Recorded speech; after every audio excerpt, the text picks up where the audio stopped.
আমরা আবার একটু আগারগাঁওয়ে যাব নির্বাচন কমিশনে, সেখানে আছেন সহকর্মী কাউসারা চৌধুরী কুমু। সরাসরি যাব তার কাছে। কুমু, আমি এর আগে বলেছিলাম যে প্রায় ৩.৫ ঘন্টার বৈঠক শেষে নির্বাচন কমিশন এমন সিদ্ধান্তে উপনীত হয়েছে যে আওয়ামী লীগের যে রাজনৈতিক দল হিসেবে আওয়ামী লীগের যে নিবন্ধন সেটি স্থগিত করেছে নির্বাচন কমিশন।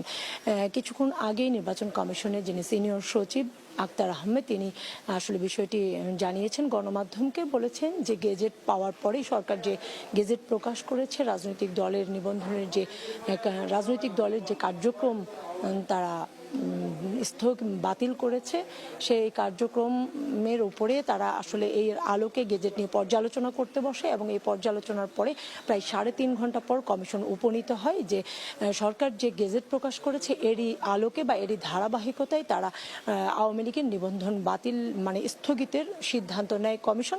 এবং আমরা কমিশন সচিবকে প্রশ্ন করেছিলাম যে আসলে এখানে কোন আইনের ভিত্তিতে তারা এই ধরনের সিদ্ধান্ত নিয়েছেন। তারা বলেছেন এখানে কোনো আইনকে দেখা হয়নি অথবা গণপ্রতিনিধিত্ব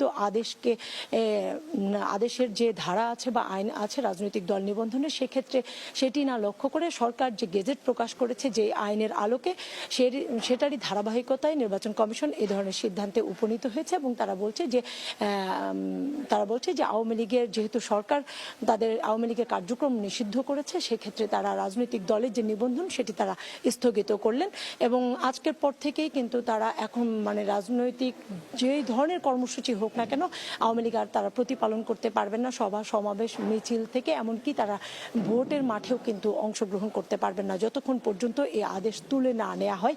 বিশেষ করে যে আগামী যে ত্রয়োদশ জাতীয় সংসদ নির্বাচন আসছে সামনে, সেই ভোটেও অংশ নিতে পারবেন কিনা সেটি নিয়েও কিন্তু এখনো দ্বিধা থেকে গেল। কারণ যেহেতু এই আদেশ বলবৎ থাকবে যতক্ষণ পর্যন্ত ততক্ষণ পর্যন্ত আওয়ামী লীগ মানে রাজনৈতিক দল হিসেবে তারা কোনোভাবেই ভোটে অংশ নিতে পারবেন না, শুধু জাতীয় নির্বাচনের ক্ষেত্রে। আর যদি তারা স্বতন্ত্র হিসেবে কেউ দাঁড়াতে চায় সেটি ভিন্ন বিষয়, তবে দলের প্রতীক আর তারা এই মুহূর্তে ব্যবহার করতে পারছেন না।